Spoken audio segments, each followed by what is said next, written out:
Hello students, আমি Nitish sir জ্ঞানজ্যোতি coaching সেন্টারের পক্ষ থেকে তোমাদের প্রত্যেককে জানাই আরো একবার স্বাগত। তো স্টুডেন্টস, আজকে আমি তোমাদের সঙ্গে যে বিষয়টি নিয়ে আলোচনা করব সেটা হচ্ছে বর্ণ বিপর্যয়। ওকে, অবশ্যই সিবিসিএস যারা 5th সেমিস্টারে পড়াশোনা করছো এবং যাদের জিইতে বেঙ্গলি রয়েছে তাদের আজকে বেঙ্গলির আমি ভাষাতাত্ত্বিক টিকাগুলোর অতি গুরুত্বপূর্ণ একটা টপিক নিয়ে আলোচনা করবো, সেটা হচ্ছে বর্ণ বিপর্যয়। ওকে, সেই বর্ণ বিপর্যয় তোমাদের কি কি পড়তে হবে চলো জেনে নিই আজকের ক্লাসটিতে। দেখো কি বলছে, শব্দের মধ্যবর্তী দুটি ব্যঞ্জনধ্বনি পরস্পর স্থান বিনিময় বা অদল বদল করে উচ্চারিত হলে তাকে কিন্তু আমরা ধ্বনি বিপর্যয় বলি। অর্থাৎ অদল বদল মানে এক জায়গায় যে বর্ণটা থাকার কথা সেটা যদি এক মানে ওই জায়গায় উচ্চারিত না হয়ে অন্য কোনো জায়গায় উচ্চারিত হয় তাহলে কিন্তু আমরা তাকে বর্ণ বিপর্যয় বলছি। তো ডিটেলসে আলোচনা করবো আজকের ক্লাসটিতে, উদাহরণস্বরূপ ডিটেলসে। তো ক্লাসটি শুরু করার পূর্বে তোমাদেরকে বলবো যারা এখনো চ্যানেলটিকে সাবস্ক্রাইব করোনি তারা অবশ্যই চ্যানেলটিকে সাবস্ক্রাইব করে পাশে থাকা বেল আইকন অল প্রেস করে দাও, যাতে নেক্সট টাইম থেকে কোনো ভিডিও আপলোড করলে তার নোটিফিকেশন সবার আগে তোমার কাছে পৌঁছে যেতে পারে।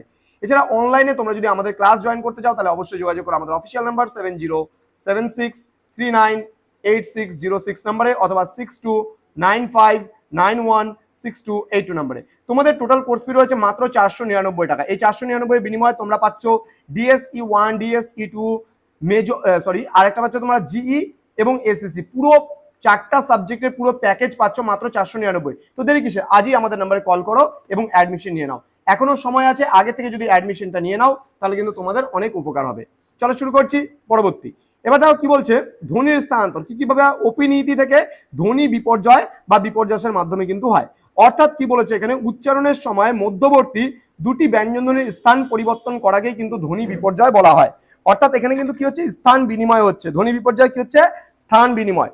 বলছে উচ্চারণের সময় শব্দের কোনো ধ্বনির স্থান পরিবর্তিত হলে তাকে আমরা ধ্বনি বিপর্যয় বলি, একে বর্ণ বিপর্যয় বলা হয়। অর্থাৎ ধ্বনি বিপর্যয়কে কিন্তু বর্ণ বিপর্যয় বলা হচ্ছে।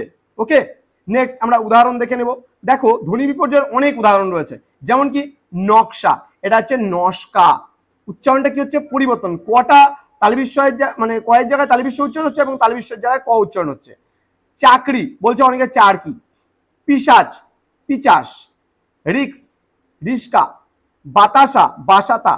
বাক্স, বাস্ক ইত্যাদি শব্দগুলো কিন্তু আমরা বলতে পারি ধ্বনি বিপর্যয় বা বর্ণ বিপর্যয়ের কিন্তু উদাহরণ। ওকে, তো আলোচনা করবো খুব তাড়াতাড়ি পরবর্তী ভাষাতাত্ত্বিক টিকা নিয়ে। খুব তাড়াতাড়ি দেখা হচ্ছে খুব তাড়াতাড়ি পরবর্তী ক্লাস নিয়ে। তোমরা প্রত্যেকে ভালো থেকো, সুস্থ থেকো। Thank you so much, thanks for watching after all, thank you.